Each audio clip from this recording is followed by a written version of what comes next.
Hey, what's going on? When I first tried this, I made a video for it like a week later. I took it with me out a couple of times, and there were some, firmware issues that needed to be adjusted, and it drove me crazy. Honestly, played the same song like 3 times in a row. Just crashed every time it went from an MP3 to a DSD file. Just different things. Well, there's a firmware update, and I updated it, and then I started using it again. And you know what? I do like this. And they've lowered the price on this significantly to the point where I cannot complain about anything.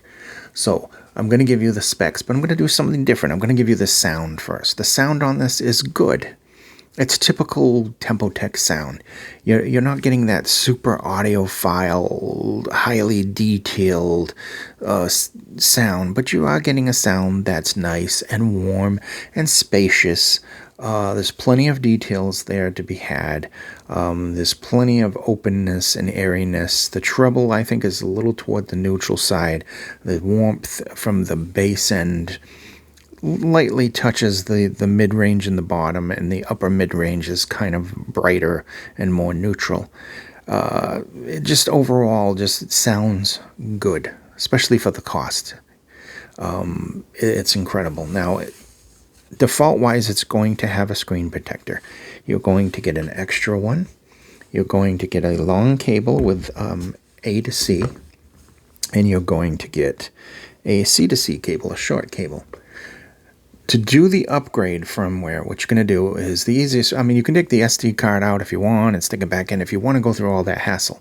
Me, I'd rather just plug a cord into my little mini PC, plug a cord into here, drag it from the PC after you've downloaded it from TempoTec's website, drag it down to the SD card on here. Then you can disconnect the cable, you go into update, there's OTG, that still isn't working. That would be like an over-the-air. I've done that for this one all the time. Anytime there's an update, you just hit OTG, it finds it on the internet and downloads it. That's nice. This does have Wi-Fi too, by the way.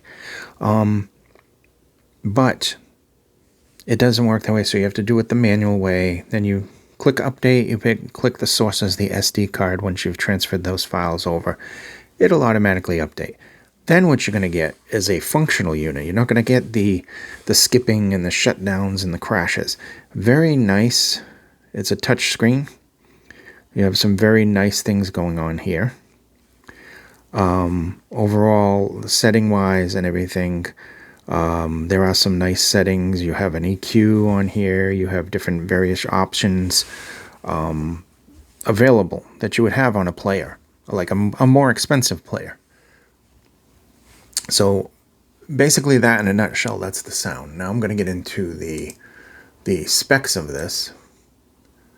Amazingly, this was like $100-something when I first got it. It is $69 now.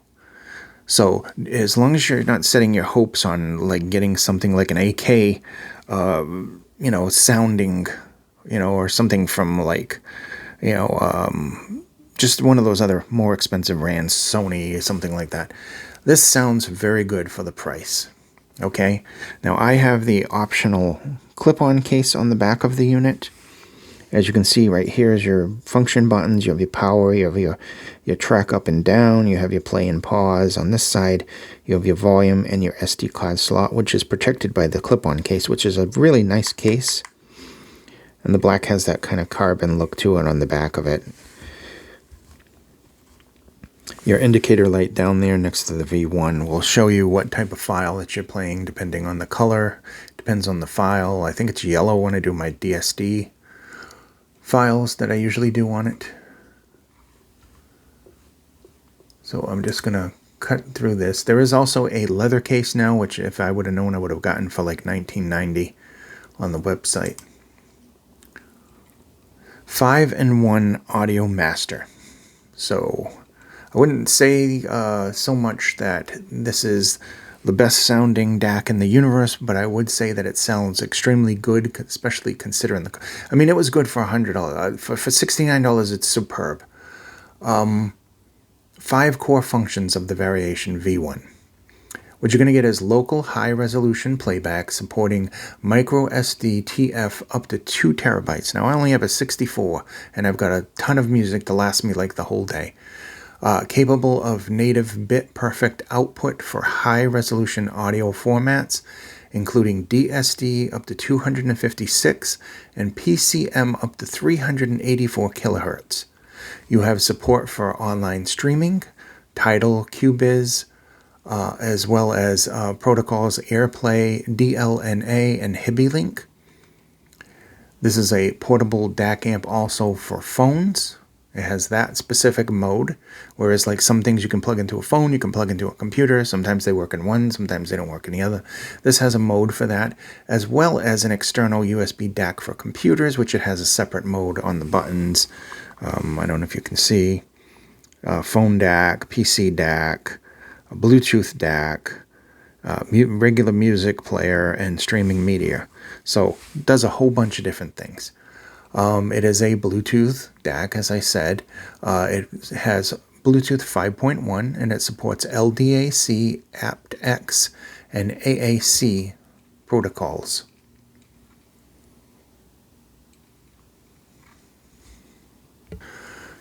So your support here, the input is TF card. I don't know why that always shuts off. TF card, USB, Bluetooth, Wi-Fi, 2.4 gigahertz Wi-Fi it supports.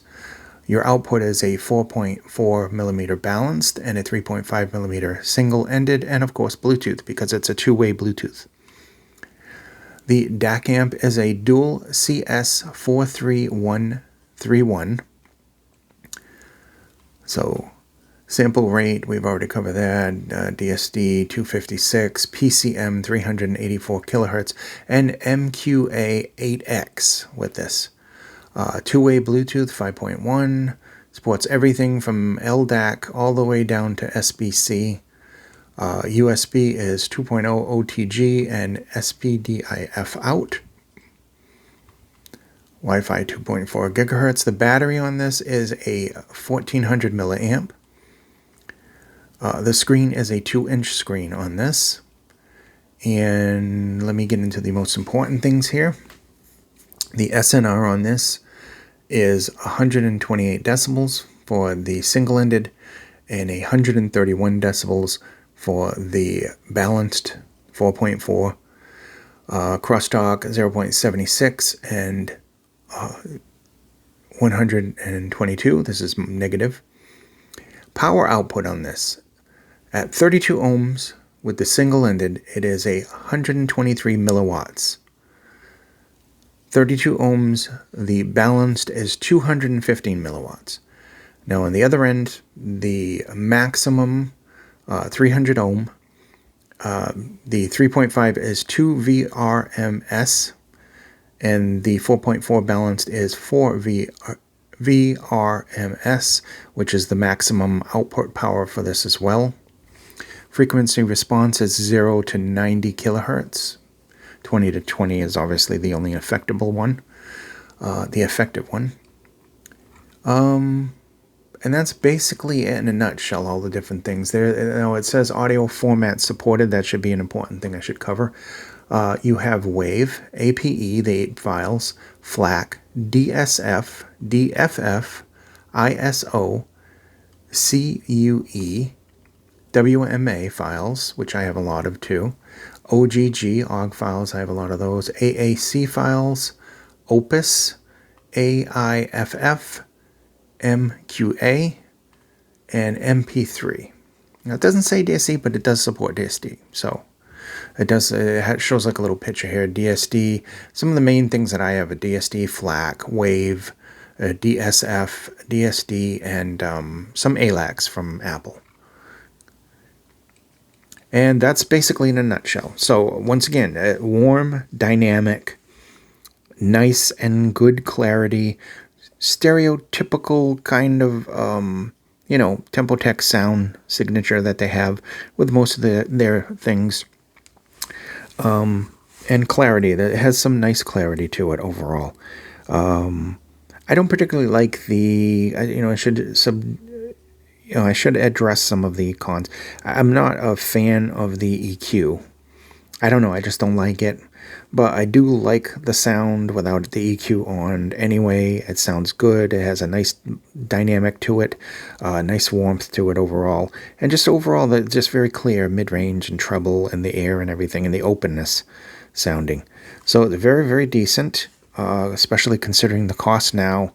Yeah, I'm glad they updated the firmware. Now I have something that I can take with me that's just tiny, tiny, and it can do basically anything I need it to do. Thank you again for watching. Be safe. And this has been the TempoTec Variations.